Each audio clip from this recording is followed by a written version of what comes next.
Now here is the risk that Browns had to take with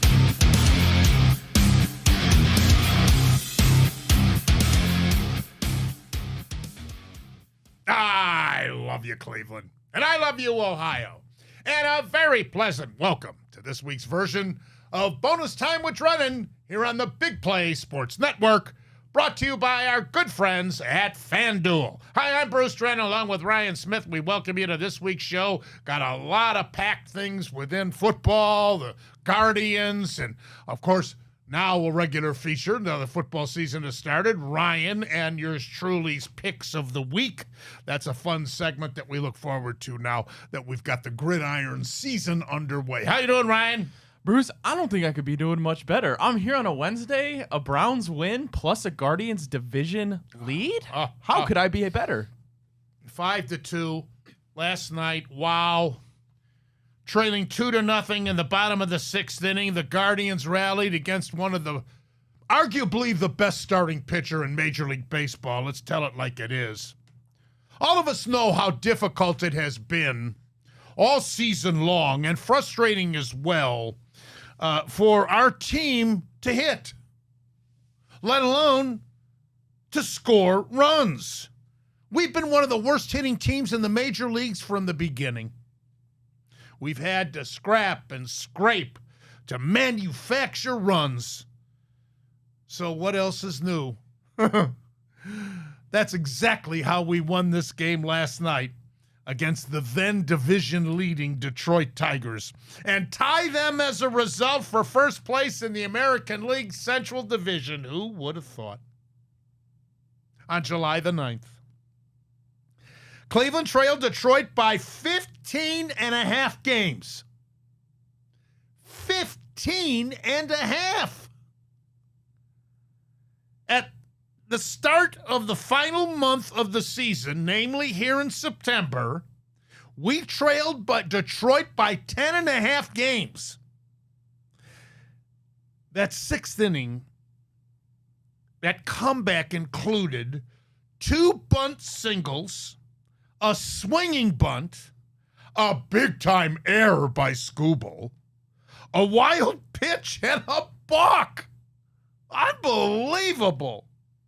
And get this, Angel Martinez bunt fielded by Skubal in the ensuing error, attempting to get the out by flipping it between his legs, which went over first baseman Spencer Torkelson's head.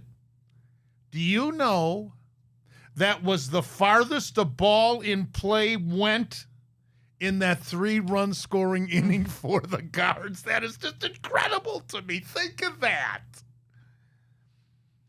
Skubal was obviously shaken by the foul tip that caromed into the face of David Fry and caused the game to be delayed for quite a while until Fry was carted off.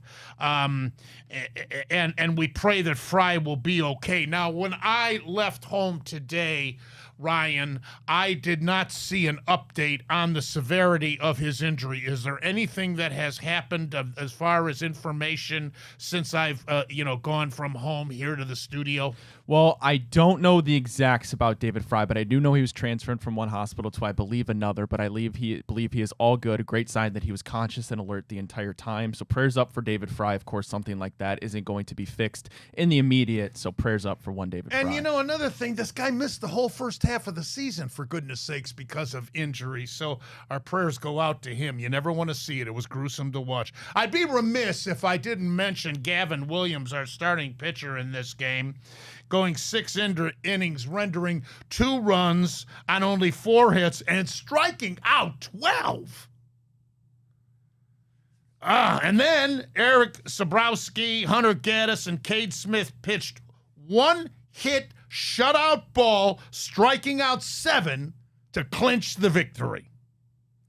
Last week, I shared with you some of the greatest comebacks in baseball history to win a division or a league championship. Here's a few of the biggest collapses, which Detroit may join this club now. 1978 Boston Red Sox had a 14-game lead, or their 14-game lead on July the 19th over the New York Yankees, and they blew it. Detroit had a 10.5-game lead in 2006 on August the 7th over Minnesota, and they blew it. The 1969 Chicago Cubs had a 12.5-game lead on July the 8th over the New York Miracle Mets, and the Cubs blew it. The California Angels had a 13-game lead over Seattle on August the 2nd and blew it. So, if our Guardians can continue this amazing surge, the Detroit Tigers' 15.5-game lead would historically rank as the worst collapse in history. Truly an amazing story, Ryan. Let's hope and pray we can finish off this last week of the regular season and accomplish this amazing feat. It's just absolutely incredible, Bruce. And of course, there's baseball still to be played, a crucial game tonight as we tape on Wednesday. But the fact is, we're witnessing history right now. 15.5 games back. Nobody's ever done it, as you mentioned, Bruce. And I know you're a man that likes good stats. How about this one, Bruce? Coming into Tuesday night's game, Tarik Skubal, in his career, 10 wild pitches, 7 errors, and 1 balk. He accomplished all 3 of those in the 6th inning against the Cleveland Guardians. Tonight, Jack Flattery for them, Tanner Bybee for us. First pitch, 6:40. Go Guards. We shift our attention in the next segment to the Cleveland Browns. Victory on Sunday. I still can't believe it. That's next. Bonus time with Drennan. Just getting started on Big Play. Hi, Bruce Drennan here for my good friends out at Menor Nissan and Infinity of Akron and Infinity of Beechwood. My good buddy Ray Sminchak and now his new partner Jamie Pillar are the owners of these dealerships. And as you know, I drive 2 Menor Nissan Rogues and used to have the Murano. Love them. Took them to Florida. Just great. Best offers on new Nissan purchases or leases. And they have an impressive selection of certified pre-owned and top used cars. Menor Nissan prides themselves on having a knowledgeable and friendly sales team who will help get you into fuel-efficient, innovative, and stylish models to suit your needs. Their superior credit program and helpful finance team will help you every step of the way. Menor Nissan, of course, located minutes off I-90 in beautiful Menor, Ohio. To check out their latest selection and offers, visit MenorNissan.com. That's MenorNissan.com. I strongly recommend Menor Nissan, Infinity of Akron, Infinity of Beechwood. I love you, Menor Nissan. First and most importantly, I want to applaud the Cleveland Browns organization for paying tribute to Charlie Kirk, who was assassinated most recently, as we all know. Before the game, the Browns honored him, and I thought it was, and not every NFL team did so. They did immediately after he was assassinated, but the follow-up weekend, this last Sunday, a lot of the franchises did not. The Cleveland Browns did, and I applaud the class of the organization for doing so. And on a lighter note, they also paid tribute to the anniversary of the Dog Pound in Hanford-Dixon, our own Hanford-Dixon from here at Big Play Network, along with Frank Minifield, who created the Dog Pound. We're there to christen with guitars and smash them, and it was really cool. All right, Andre Schmidt. Schmidt, I say. I couldn't be happier for that kid after that first game, and everybody wanted to tar and feather him and send him out of town. Schmidt it was a glorious kick to win it, but I gotta tell you, this was a gift to our team and our fans. A gift. This should have never happened. If I were a Green Bay fan or a talk show host, I would be livid and furious at Jordan Love for letting this one get away. Browns 13 points scored in the final 3:38 of the game. This marks the first time in Browns history that the Browns won a game in which they had scored no points and trailed by at least 10 with 4 minutes to go in the game. Last time that happened in the NFL was in 2011 when Denver rallied to beat the Chicago Bears. The win snaps an 8-game losing streak for the Browns, which dates back to last season, obviously. Cleveland's defense, I can't say enough about the defensive effort. We now definitely know that the Browns have one of the best defensive units in the entire National Football League, if only we had an offense. But we do definitely have one of the best defensive units. We sacked Green Bay quarterback Jordan Love 5 times in this game. Love, though, gave us this game. There's no ifs, ands, or buts about it. This was a gift. And we haven't even hit Black Friday yet. This was a gigantic gift by the cheese lovers in the state of Wisconsin.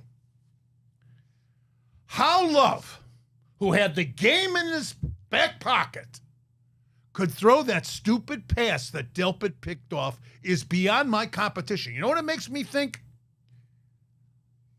You Green Bay fans, is he the second coming of Brett Favre and Aaron Rodgers? Is he the heir apparent to lead you back to the promised land? I'd be going crazy if I was a talk show host in Wisconsin critiquing them after that stupid pass that he threw. Nice pick by Delpit, too. It was down low. And the interception marked the first time in 10 regular season games that Love was picked off. It also was the first turnover this season committed by the Green Bay Packers. And, man, I got to tell you, I wasn't impressed with Love at all. I give our defense all the credit in the world. Great effort. The Green Bay defense surrendered 103. They played great, too, until the fourth quarter. They surrendered 103 yards and 13 points in the fourth quarter to our inept offense. Historically, the last time the Packers had a similar collapse was way back in 1967 when Green Bay led the Baltimore Colts 10-0 with 3 minutes to go, and the great Johnny Unitas threw 2 touchdown passes to give the Colts a 13-10 victory. There was no bigger play than Shelby Harris blocking that potential game-winning field goal. That allowed the Browns a chance, and Flacco then took advantage and hit Njoku for that 8-yard completion. That was a huge play at the Green Bay 35-yard line. Then the Browns spiked the ball 2 seconds to go and gave Schmidt the opportunity to get it done. Now, I posed this question, and I never heard any announcer talk about it, but by rule, the offense must be set for 1 second. That's 1001. That's how officials count it. Were we really set? I will give the Browns credit.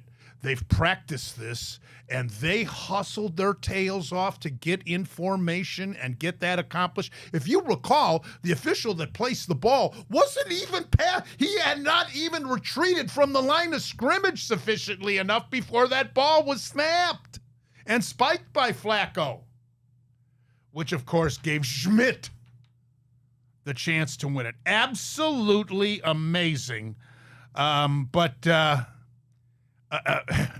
This was a gift. This does not, by the way, change my opinion about Stefanski sticking with Flacco. Now, he's obviously going to stick with Flacco against Detroit because we won this game. But we're going nowhere. And if you think this is going to be like 2 years ago, which was a miracle season, with Flacco leading us to the playoffs, you're badly mistaken. It's not going to happen.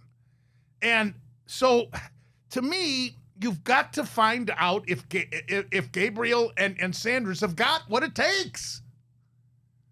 So it doesn't change my opinion on this because this was such a gift, but I'm glad we won, and I just can't say enough about the defense. Ryan. Yeah, gift is a perfect way to describe it, Bruce. Just totally uncharacteristic for Jordan Love. Trying to fit that in the tight window, Grant Delpit just jumped in, picked it off. But even before that, Carson Schlesinger on the sack. I don't know what Jordan Love was doing to not throw that ball away is just completely maddening. But the defense, you got to give credit. They were in Jordan Love's face all day. Myles Garrett seems like he's playing the best football he's ever played, which is just insane to think about. Mason Graham is stepping up huge. You got mentioned Carson Schlesinger. One time, let me interrupt you. Please They do. triple teamed Garrett.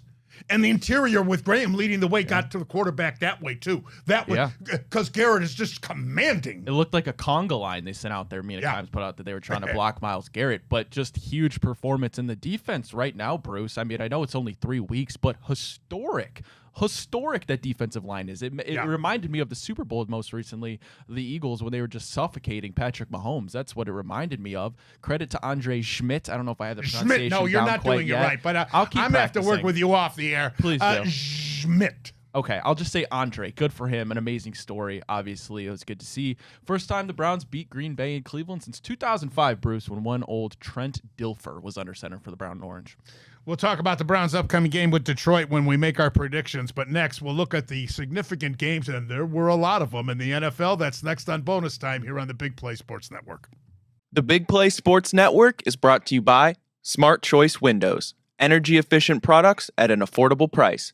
Visit smartchoicewindows.com today. What a weekend in the NFL. I'm going to start with Minnesota 48, Cincinnati 10. This was the worst loss in Cincinnati Bengals history. Did you know that? I did not. They committed 5 turnovers in this game. I guess they missed Joe Burrow.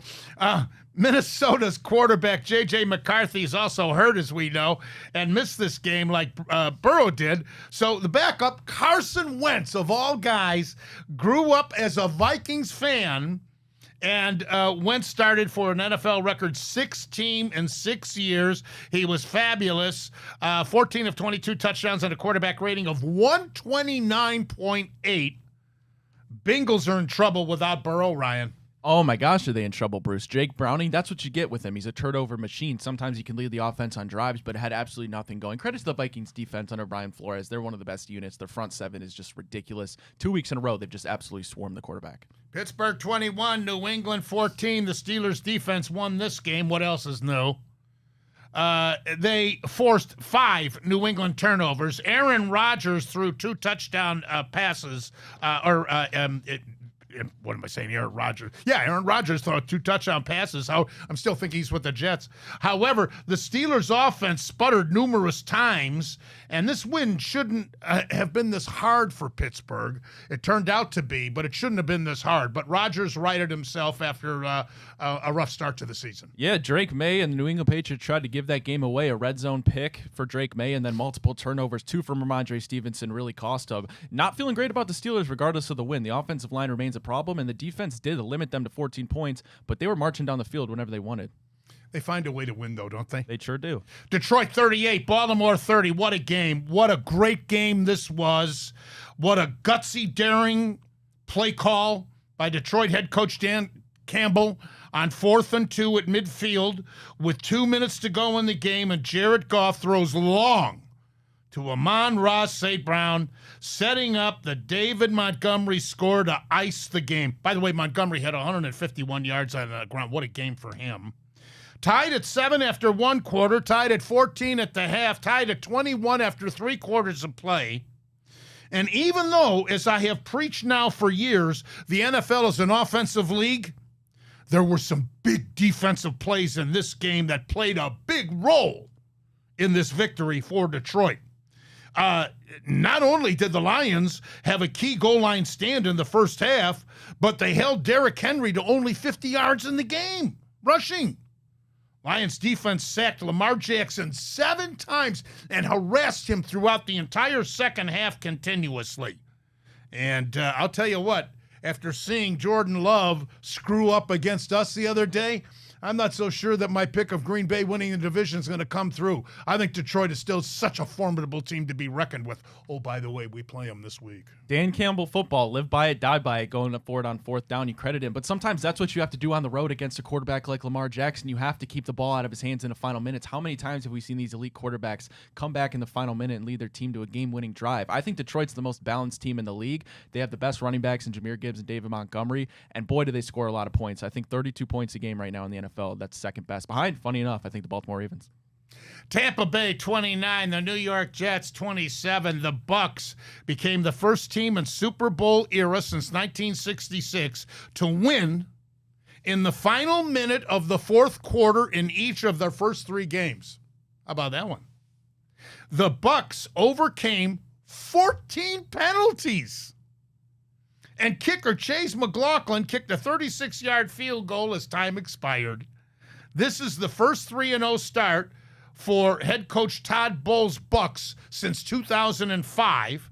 And Bowles loved getting this victory because, he coached the Jets from 2015 to 2018.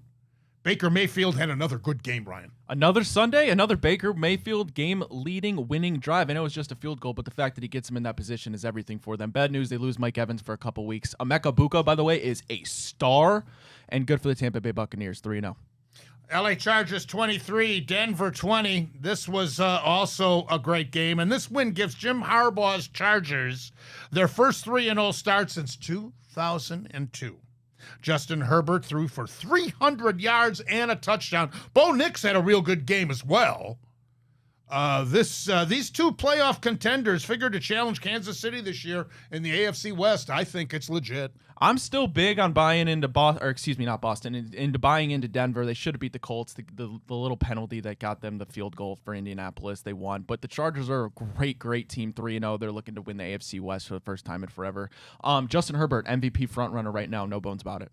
And speaking of Kansas City, they get in the victory column with a 22-9 win over the New York Giants. Mahomes struggled again, but avoided going 0-3. Russell Wilson threw 2 picks and had a quarterback rating of only 43.8. So much for the 400 yards the week before, I guess, huh? It's Jackson Dart time in New York, Bruce. I'm excited to see him going against the Chargers defense. Not usually a good recipe for a rookie to go against one of the top defenses, but it was time for a switch in New York. I could be wrong. I didn't care for him at Mississippi. I saw him play several times at Mississippi, and I wasn't high on him going as high as he did in the draft. I could be wrong. We'll see. Philadelphia 33 and the LA Rams 26. Another classic NFL game. With the Eagles leading 27-26 with only 3 seconds remaining, LA Rams kicker Joshua Carty attempted a 43-yard game-winning field goal, but it was blocked by 336-pound defensive lineman Jordan Davis, who picked up the football and sprinted, I say, 61 yards for a touchdown to end the game. He could have just fallen on the ball and they would have won the game, but no. He wasn't going to pass up on that once-in-a-lifetime opportunity. And they estimated that he actually reached 18.59 miles per hour racing toward the end zone. By the way, the Eagles became only the 4th team in the NFL since 2001 to block 2 field goals and return 1 for a touchdown. The Rams totally outplayed the Super Bowl champions in the first half, leading 19-17 at the break. But this was a huge win for Philadelphia. Heartbreaking loss for the Rams. Jordan Davis could have got a speeding ticket going that fast in a school zone, but the Eagles bettors who bet the cover, they're sure happy he brought that touchdown back. But the Eagles, that just shows you what they could do when they're playing at the Lincoln. The Rams had an epic collapse. A.J. Brown finally got going on the young season, and you see what they do when he gets the ball in his hands. And Jalen Hurts just continually does enough to win. The tush-push remains a point of controversy in the NFL. We'll see how it plays out later this year. Jacksonville 17, Houston 10.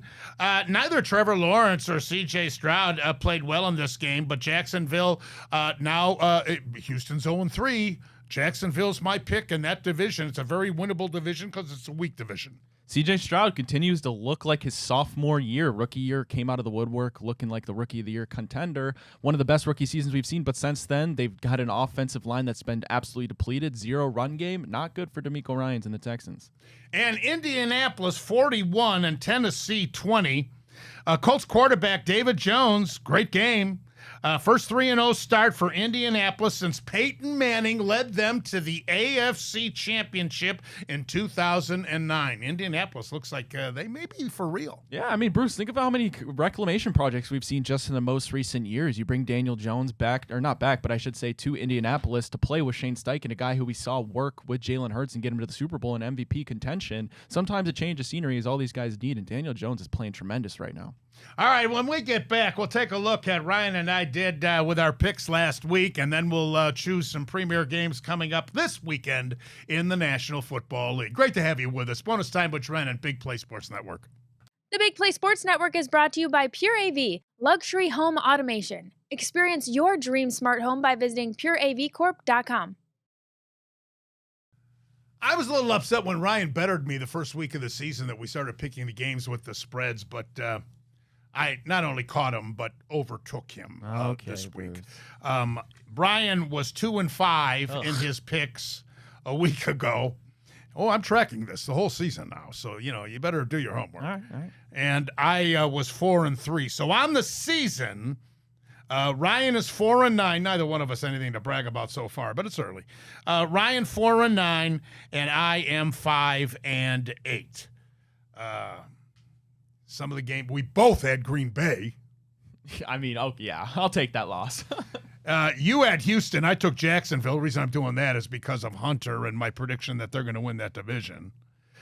We both had the LA Rams. We could have easily won that game, getting 3.5. But as it turned out, that lumbering 336-pounder, I shouldn't say lumbering. He really showed, those sprints are, they football coaches make the linemen do the sprints too, Big boys can move.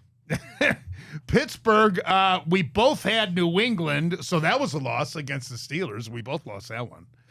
We both had the LA Chargers, so that was a win against Denver. I had San Francisco getting 1.5 against Arizona, and you had Arizona. And then in the Detroit-Baltimore game, we both had Detroit. So that was the results. All right, you ready this week, partner? Let's do it. Oh, God, I haven't even finalized some of mine. I know who I'm picking in this game. Cleveland's getting 9.5 at Detroit. That is up from the opening line, which is 8.5. That's because of Detroit's performance. I like Detroit. I like Detroit as well. I mean, that pass rush, you saw 7 sacks against Lamar Jackson. Believe it or not, Lamar Jackson can move a little bit more than Joe Flacco. I think that's going to be way too much to overcome. And they scored 50-plus last time they played in Ford Field. All right, Minnesota is -2.5. They're on the road at Pittsburgh. I'll let you pick this one first. Yeah, this one's interesting, Bruce, because this one's in Dublin, Ireland. A little 9:30 kickoff going overseas. I'm going to take the Vikings. What I've seen from their defense, the Pittsburgh O-line is young and inexperienced, and they've not done a great job of keeping Aaron Rodgers from getting hit. I'll go defensive wins this game. I'll give the Vikings to cover. I also like Minnesota, too. If this game was played in Pittsburgh, I would have taken the Steelers. But because it's on a neutral field in Dublin, Ireland, I will likewise, like Ryan, take Minnesota. Baltimore is -2.5 at Kansas City. And I don't like giving the Chiefs points at home. I'm really torn on this game. Really torn. I'm going to reluctantly go with Mahomes and company. They've got to get a win, especially at Arrowhead. So do the Baltimore Ravens. It's crazy to think one of those teams is going to be 1-3 leaving week 4. Gosh, this one might be the hardest one of all. Just from what I've seen from from Baltimore's offense, I have to lean them. I'm yet to see the Chiefs excite me on offense. Baltimore Ravens defense just has to step up a little bit to win this game, but it is an Arrowhead that scares me, Bruce. So I'm going the Ravens. You're going Baltimore. Okay. Philadelphia is -3.5. They're at Tampa Bay. You take this one first. Losing Mike Evans is going to be huge in this one. I love what I've seen for the Bucs. They're ready to get Tristan Wirfs back. I'm not sure if he's going to play in this game, but the Eagles are just find ways to consistently win games. I think the loss of Mike Evans is going to be too much to overcome. I'll take the Eagles to cover. I like the Eagles as well. I think Baker Mayfield is doing a tremendous job, but I got to go with the Super Bowl champions. Indianapolis is getting 3.5. They are at the L.A. Rams. This is also a tough game to pick, but I'm going to go with the Rams in this one. They're going to be smarting after having a chance to beat the Super Bowl champs. Yeah, I'm going to go the Rams as well. They're playing tremendous football. Should have won that game. I can't believe they blew it against the Philadelphia Eagles. The Colts, listen, I give them credit, but I'm not totally sold. They played some bad teams. This will be the team where we see if the Colts are maybe real or not.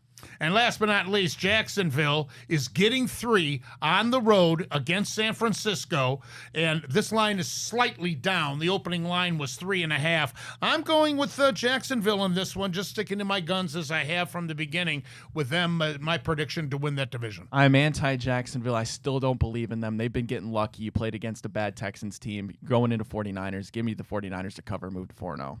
When we come back, we will shift our attention to college football, and there were some dandies over the weekend and some big games coming up this weekend in college ball. That's next. Bonus time with Drennan, Big Play Sports Network, brought to you by FanDuel. The Big Play Sports Network is brought to you by Lake Spur Marketing, connecting your brand to the right customers. Visit lakespurmarketing.com today. College ball this weekend's going to be intriguing, especially with our number 1 ranked Ohio State Buckeyes in the AP poll and the coaches poll traveling to the Pacific Northwest to take on Washington. They're unranked, but they're getting respect. The opening line in this game was the Buckeyes by 14. That is now down to 8.5. Now, the Buckeyes were idle this past weekend, but this is not going to be an easy task. Washington always plays above their heads when they're at home, and they're coming off a big win against their rivals, Washington State. I think the Buckeyes win this game. Do they win big or not, Ryan? I'm not so sure. Washington is definitely getting some respect from the odds makers in Vegas. That's for sure. Yeah, I see the spread. It opened at 13.5. Now it's dropped all the way down to just 8.5 for the Buckeyes to cover that game. Damon Williams, a great quarterback, 6 touchdowns, 0 picks on the year, above 93 QBR, and he's got legs. So this will certainly be a tough matchup for the Buckeyes. But at the end of the day, I think the Buckeyes are just a much better team. I think they're better coached. They have more experience. Give me the Buckeyes to roll in this one. The Miami Hurricanes, they're up 2 spots from last week because of their 26-7 victory over Florida. Miami transfer Carson Beck grew up as a Florida Gators fan. He now has beaten his boyhood idols 3 times, and 2 of those times were when he was quarterbacking Georgia. Meanwhile, Florida is now 1-3 and off to its worst start since 1986. You'd think that Coach Billy Napier is in a hot seat for the Gators? You better believe it. And obviously, Miami looks like they're for real. Their next game is not until October 4th at Florida State. Wow. Carson Beck didn't even play well, didn't even have a touchdown, had a pick, and they won 26-7, Bruce. I think it just says more about Florida's offense. DJ Lagway has been horrible this season. It's unfortunate to see. I know he didn't start the season healthy, didn't have a lot of camp, but it's unacceptable for what we thought would potentially be a Heisman candidate. Billy Napier certainly on the Heisman, yeah, right, but certainly on the hot seat, Bruce. I have Miami rolling again this week. Penn State was idle. They're number 3. They are -3.5 against Oregon, and wow, what a huge game that is. I'll get to that in a minute. LSU remains at number 4. Georgia idle. They play Saturday -3 against Alabama. That is also a big game. Let's talk about that one first. Georgia and Alabama. Alabama has dropped 4 spots in the rankings. We'll get to them in a minute. But Georgia, Alabama, oh my. It's about time we get a matchup like this, Bruce. You saw Georgia escape the Rocky Top Tennessee Volunteers with an amazing victory. Alabama's been okay since their first loss against Florida State, but they haven't really played much competition. I got Georgia in this one. Wow. Number 6 is the Oregon Ducks, and they beat Oregon State 41-7. Now they're at Penn State. This is such a huge, huge game for Franklin and Allard. If Oregon goes in there to Happy Valley and they beat them, there's been a lot of critics of the Nittany Lions faithful of Franklin over the years for not being able to win big games. This is a big one early in the season, Ryan. It's a massive one, and you already know I'm going to take Oregon. I'm not trusting James Franklin in a big game. Drew Aller has been okay, but again, Penn State hasn't really played anybody impressive. Oregon a little more tested. Dante Moore's in the Heisman contention. Give me Dan Lanning all day. What a huge game this one in Georgia, Alabama is. Number 7, Oklahoma. They're ranked number 7. They're up 4 spots following their 24-17 victory over Auburn. Sooner quarterback John Mateer passed for 271 yards and a touchdown and bested former Oklahoma quarterback Jackson Arnold. The Sooners defense recorded 9 sacks in this game, and I'll tell you what, Oklahoma's formidable. Yeah, John Mateer, you mentioned. It's unfortunate he's going to be out for an extended period of time. He just broke his hand because he is their entire offense. Now, fortunately for the Oklahoma Sooners, they have a real tough matchup in the Kent State Golden Flashes this year. By the way, who made Kent State's schedule? They better be making a lot of money. To go play Florida State and then immediately go play Oklahoma, boy, that is a crazy schedule. Number 8 is Florida State. They're down 1 spot in the rankings. Texas A&M is number 9. They were idle, but they're minus 6.5 against Auburn. That's an interesting game. They're at home, though. Yeah, Tommy Castellanos is a Heisman contender as well. We've talked about the addition of Gus Malzahn to that Florida State staff. What Norvell has been able to do this year, coming off of a terrible season last year with a ton of transfer portals. You know, he reminds me like Clemson might be this year's Florida State, how bad they are with those preseason expectations they had. Yeah, Clemson. Oh my goodness, that's a whole different segment there. Texas is number 10, following that devastating loss in the opener here in Columbus against our Buckeyes. Number 11 is the Indiana Hoosiers. Now they are up 8 spots in the AP rankings with their big win over then-ranked number 9 Illinois, 63-10. The game was played in Bloomington. Hoosier quarterback Fernando Mendoza threw 5 touchdown passes. This marks the biggest victory for Indiana over a top 10 ranked team ever. And Illinois coach Brett Bielema did a great job at Wisconsin, not so great at Arkansas, had very little to say after this game, explaining his team's horrible performance. You know, Kurt Cignetti's done a tremendous job since taking over to Indiana. Obviously, he made the college football playoff last season, didn't end the way they wanted it to, but to be at this point again, Fernando Mendoza is a name to watch for the Cleveland Browns next year in their quarterback watch. You know, it's amazing. They blew out Indiana State 73-0. That's okay, it's Indiana State, but then to go do this to a ranked opponent, a Big Ten conference game, boy, is Indiana rolling right now, Bruce. You know, there are so many quarterbacks in that first round of the draft next year. It's unbelievable. The only good thing I would say, even though Clemson has had a disastrous start to their season, Klubnik may go in that first round too, you know. He was definitely projected to be, but Bruce, I don't know after this season if it says more about Cade Klubnik. Certainly probably not, but it says more about Dabo Swinney. You had so many returning seniors, and it goes to show maybe trying to avoid the transfer portal in this era of college football is just not the move, Dabo. That's a good point. Number 12 is Texas Tech. They are up 5 spots in the AP rankings because of their win over Utah, 34-10. Are they to be reckoned with? They're undefeated. A lot of people picked Utah. I had Utah winning that game, so to go in there and win it, I mean, who knows? Ole Miss is number 13. They are minus 1.5. They take on LSU in their next game. Of course, the Tigers are ranked number 4. I don't know. We'll see how good Ole Miss is, huh?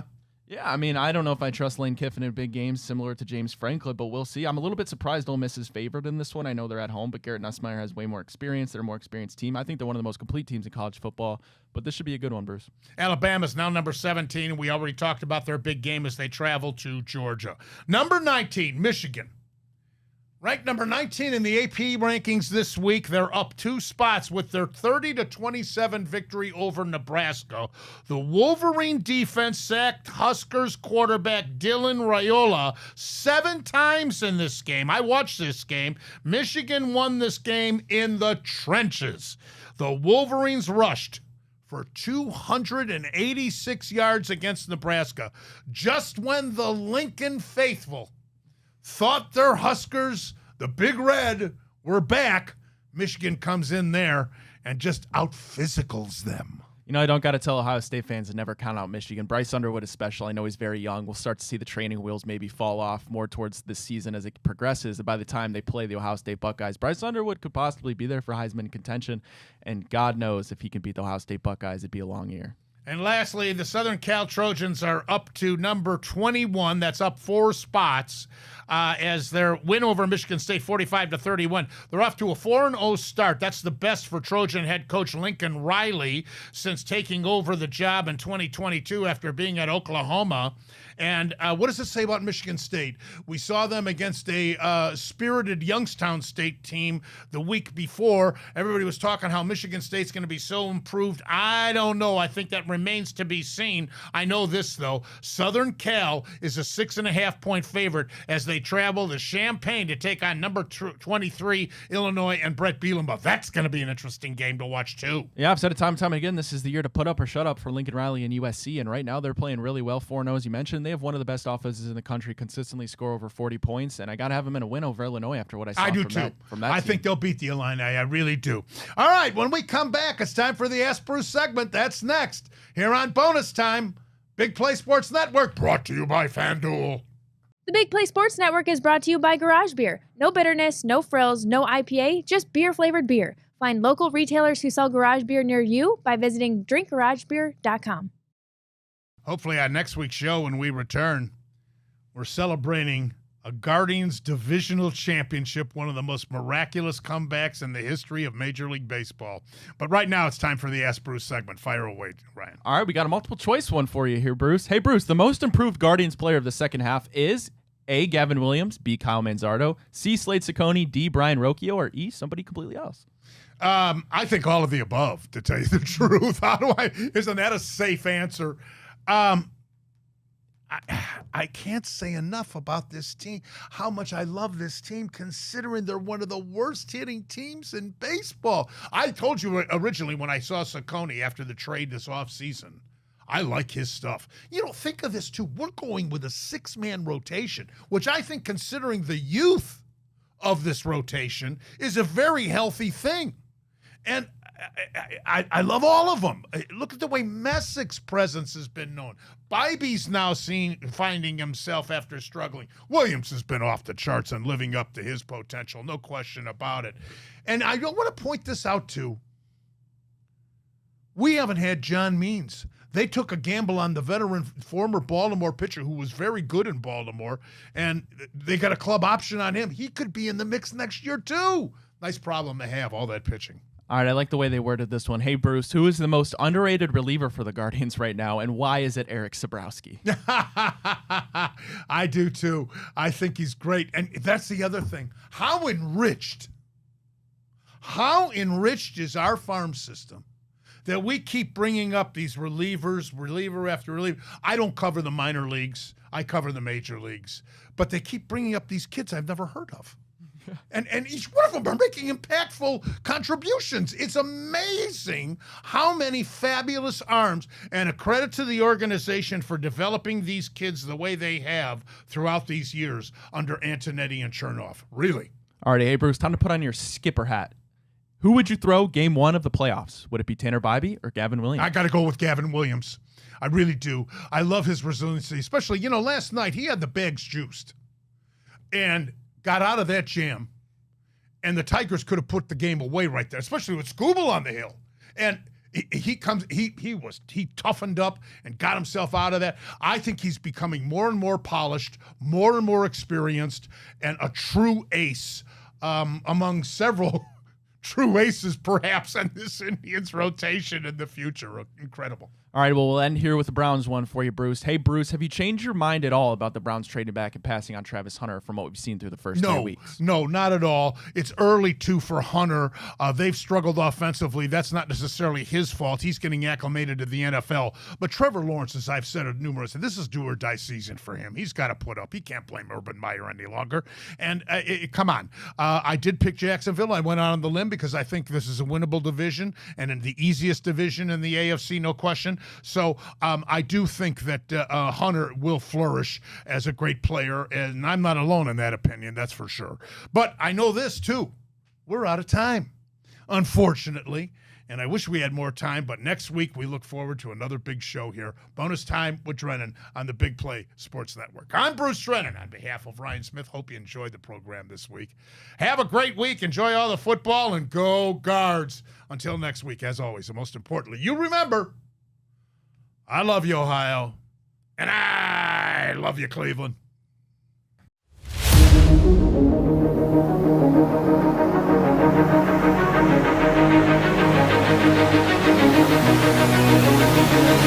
Thank you.